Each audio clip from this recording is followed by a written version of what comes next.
year of 1968 was a true year of revolution, the year when the world caught fire. Throughout the U.S., revolts for civil rights were in full swing. Martin Luther King had just been assassinated, and movements like the Berkeley Free Speech Movement were spreading across the nation.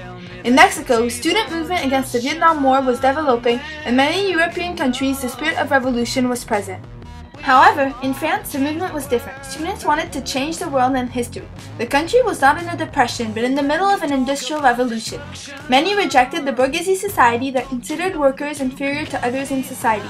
These feelings finally led up to what is now known as May 68, the largest strike ever known to Europe.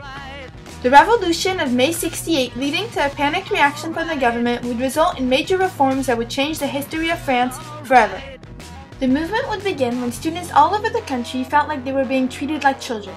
Some early revolts like the Valentine's Day and cinema movements were examples of these early feelings. Students would also start demonstrations against their school's bad quality. Indeed, more and more students of the middle class were requesting entrance to universities. Students were evolving. They wanted better jobs and longer studies, but the universities were not evolving with them.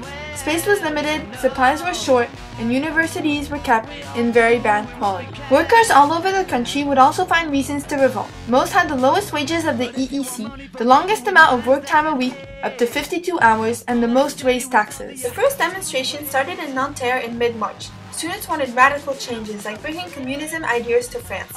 They supported their ideas with the Vietnam War, claiming capitalism dangerous, the most powerful nation of the world attacking a populated country of pure peasants. This spirit of revolution was spreading all over the world as more and more people became aware of the atrocities of the Vietnam War. Indeed, the events happening in Vietnam largely contributed to the people's revolt against their society as they started to see the violence of humanity. On March 20th, a student named Xavier Longlade and his followers revolting against the Vietnam War were arrested for breaking a window at the American Express office in Paris. In Nanterre, a suburban school close to Paris, the scholars heard of this arrest, and on March 22nd, 142 students, led by Daniel Cohn-Bendit, decided to take action. Cohn-Bendit was a German student who did not belong to any active association.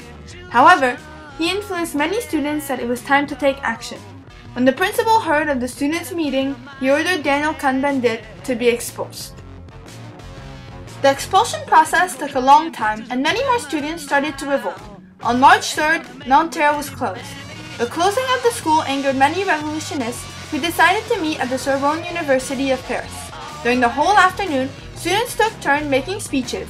Some grabbed chairs and sticks to prepare themselves for a police attack. At this time, police officers felt insecure and walked into the university to evacuate.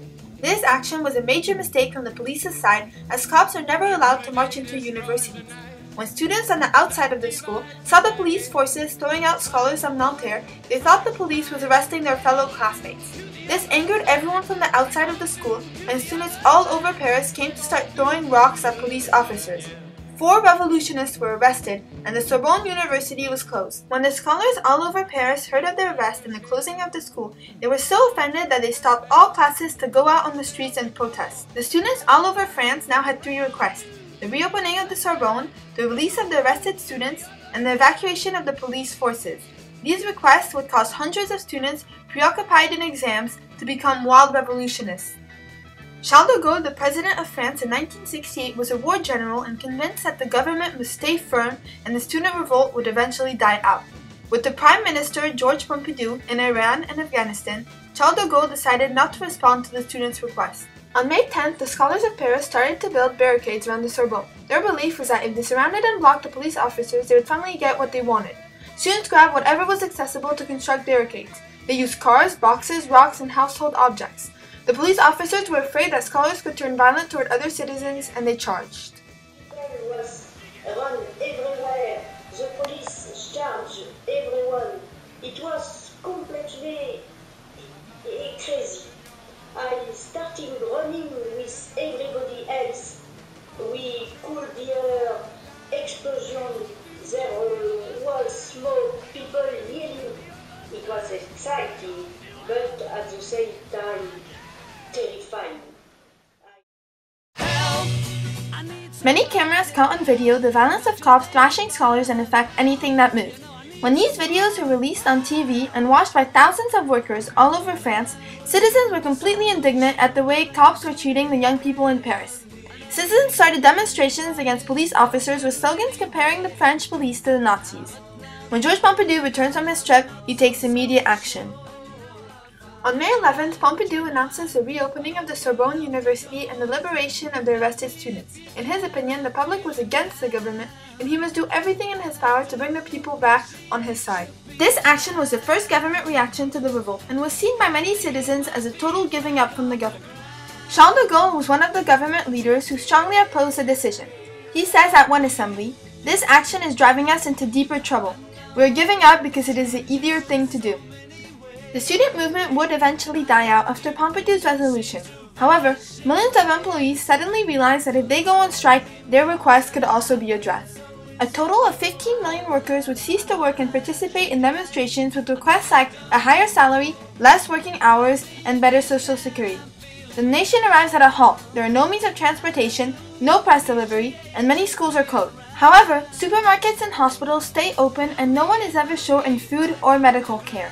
In fact, the nation is joyful. The climate was hot, and those who could obtain some fuel could go to the beach and enjoy the vacation.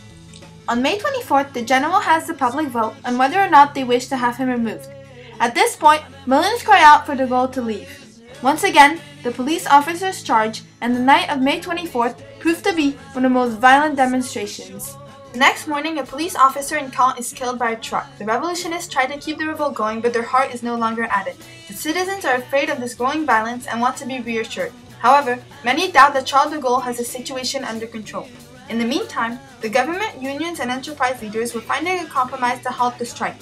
Their goal was to raise the minimum salary and bring the workers back under control.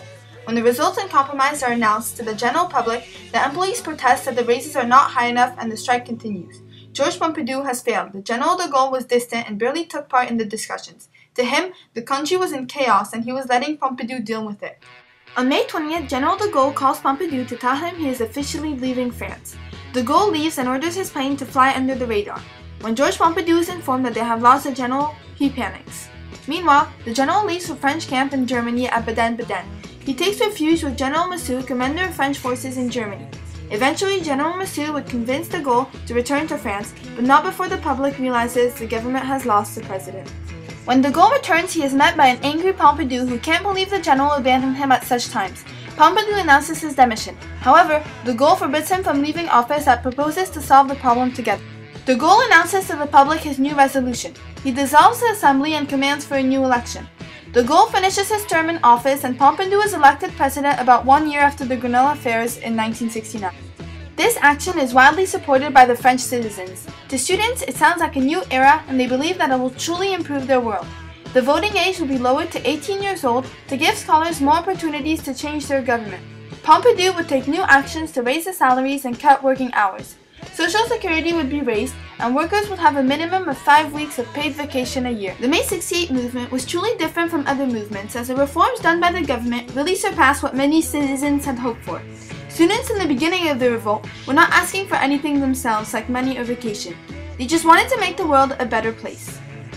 Today, many French people still believe they can achieve progress by going on strike, and every year a period of demonstration hits the country. In fact, the government usually responds to the citizens' requests quickly, afraid that any small strike movement could become a new May 68. Some recent movements to improve society have seen less success than May 68. The Occupy Wall Street movement reflected the ideas of changing the world that young revolutionists had in May 1968. However, no drastic changes were made compared to radical changes made in France that same year. The reaction from the government to the May 1968 movement was different than the United States government reaction to Occupy Wall Street. Indeed, when the May 68 revolution started, the government reacted right away with strong reforms and the French people would gain a lot of power over their government. Every day, everywhere, all over the world, people were inspired to make their society better through peaceful reform movements. In 1968, people communicated using flyers and demonstrations in the streets. Now, people can gather on Facebook and send their requests to the government through internet. The communication is different, but the spirit of May will always be present.